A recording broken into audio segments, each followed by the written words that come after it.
राजगढ़ वासियों, ये घटना राजगढ़ जिले के सारंगपुर की है। सारंगपुर में 30 जुलाई की रात तकरीबन 8 बजे सैफुद्दीन नाम का एक युवक अपने घर से बाजार की तरफ निकलता है और फिर वापस नहीं लौटता। जब काफी देर हो जाती है तो परिजनों को चिंता होती है कि सैफुद्दीन अभी तक घर क्यों नहीं आए। उसके बाद में परिजन अपने स्तर पर पूरे शहर में सैफुद्दीन को ढूंढते हैं, लेकिन 30 जुलाई की रात को सैफुद्दीन का कोई अता पता नहीं चलता। परिजन 31 जुलाई को सुबह सुबह सारंगपुर के थाने में पहुंचते हैं और सैफुद्दीन की गुमशुदगी की रिपोर्ट दर्ज करवाते हैं। उस रिपोर्ट के बाद में पुलिस भी सैफुद्दीन की छानबीन में जो है जुट जाती है। सैफुद्दीन जो है पूर्व सदर निजामुद्दीन शेख सेठू बाबा के बड़े बेटे हैं, जो 30 जुलाई को लापता हुए थे। उसके बाद में 31 जुलाई को परिजनों ने गुमशुदगी की रिपोर्ट दर्ज करवाई। पुलिस भी छानबीन में जुटी, लेकिन पुलिस भी जो है छानबीन करने के बाद भी पुलिस को भी कोई खास सुराग लगता नहीं है। उसके बाद में रविवार को एसपी अमित तोलानी, जो राजगढ़ जिले के वर्तमान पुलिस अधीक्षक है, वो सारंगपुर में विजिट करने के लिए आते हैं। रविवार को ही सैफुद्दीन के जो परिजन हैं वो राजगढ़ एसपी अमित तोलानी से मुलाकात करते हैं और वो बताते हैं कि साहब 30 जुलाई की रात को सैफुद्दीन जो है वो लापता हुए, उसके बाद वो लौटे नहीं और पुलिस वालों को भी कुछ खास सुराग लग नहीं रहा है, तो इसमें हमारी मदद कीजिए। तो एसपी अमित तोलानी ने उन्हें बिल्कुल भरोसा दिया कि हम सैफुद्दीन को ढूंढने में आपकी पूरी मदद करेंगे। उसके बाद में पुलिस जो है और भी तेजी से छानबीन करती है। सैफुद्दीन कहीं भी नहीं मिलते हैं।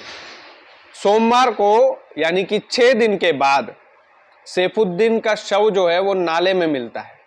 नाले में शव पड़ा होता है, उसके ऊपर घास बिछी होती है। शव को निकाला जाता है तो उसमें एक पत्थर भी बंधा हुआ होता है।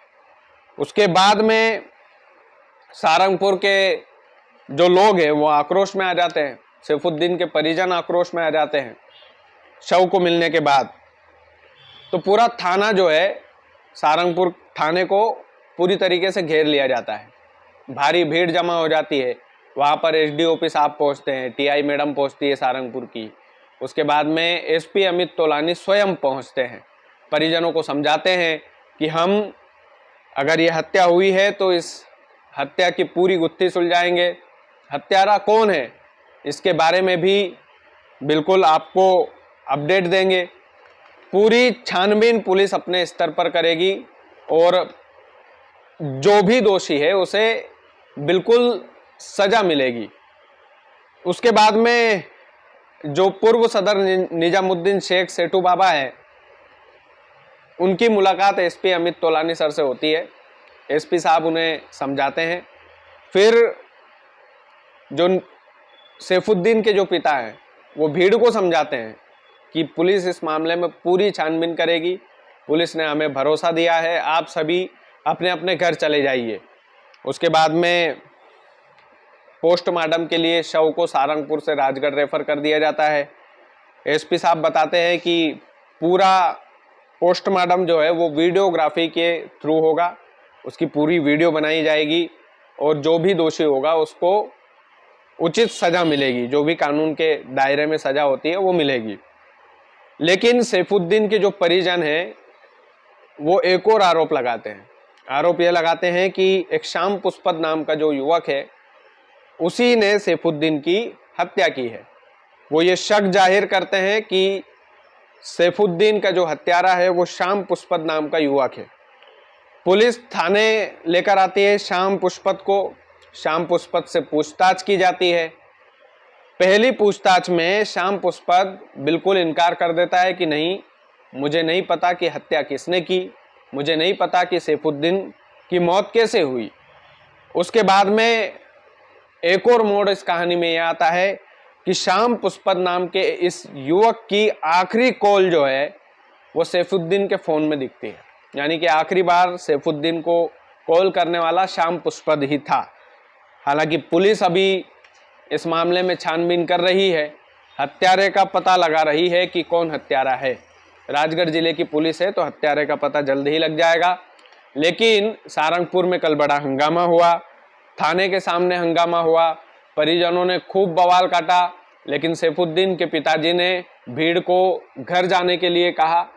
एसपी अमित तोलानी ने भरोसा दिलाया, ढांढस बंधाया परिजनों का और सैफुद्दीन के हत्यारे का पता लगाने का पूरा विश्वास दिलाया। उसके बाद में भीड़ वहां से चली गई। अभी पोस्टमार्टम के लिए शव को भेज दिया गया है। पीएम रिपोर्ट आने के बाद काफ़ी कुछ चीज़ें क्लियर होती है, तो वो पुलिस का मामला है। पुलिस इस मामले में अच्छे से तहकीकात करेगी, ऐसी उम्मीद है। बाकी कल सारंगपुर जो है वो पूरा इसी बात को लेकर चर्चा कर रहा था कि सैफुद्दीन की हत्या किसने की, कैसे हुई। नाले में शव को फेंका तो ऊपर से घास भी बिछाई गई ताकि पता ना चले कि यहाँ पर शव पड़ा है। 6 दिन के बाद जो है शव बरामद हुआ और उसके बाद में पोस्टमार्टम के लिए भी भेजा गया। तमाम सारी बातें हुई। सारंगपुर कल दिन भर इसी चर्चा में डूबा रहा कि सैफुद्दीन की मौत कैसे हुई, और पुलिस भी अब इस हत्या के मामले की गुत्थी जो है वो कब तक सुलझाएगी, ये अभी भी सवालिया निशान है। बाकी आप लोग वीडियो को ज़्यादा से ज़्यादा शेयर कीजिएगा। चैनल यदि आपने सब्सक्राइब नहीं किया है तो प्लीज़ कर लीजिएगा। बहुत बहुत धन्यवाद।